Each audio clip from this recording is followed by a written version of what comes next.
আসসালামু আলাইকুম গাইস। এটা হচ্ছে আমাদের গাছের পেঁপে।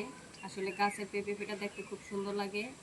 আর আরেকটা কথা হচ্ছে কি, গাছের যে কোনো ফল যেমনই হোক, ওটা হাত দিয়ে ধরা, ছিঁড়া এবং কাটার মাঝে একটা অন্যরকম একটা আনন্দ ফিল করে।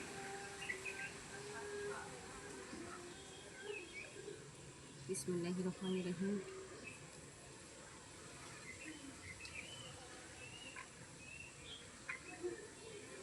পেঁপেটা আসলে একটু বেশি পেকে গেছে।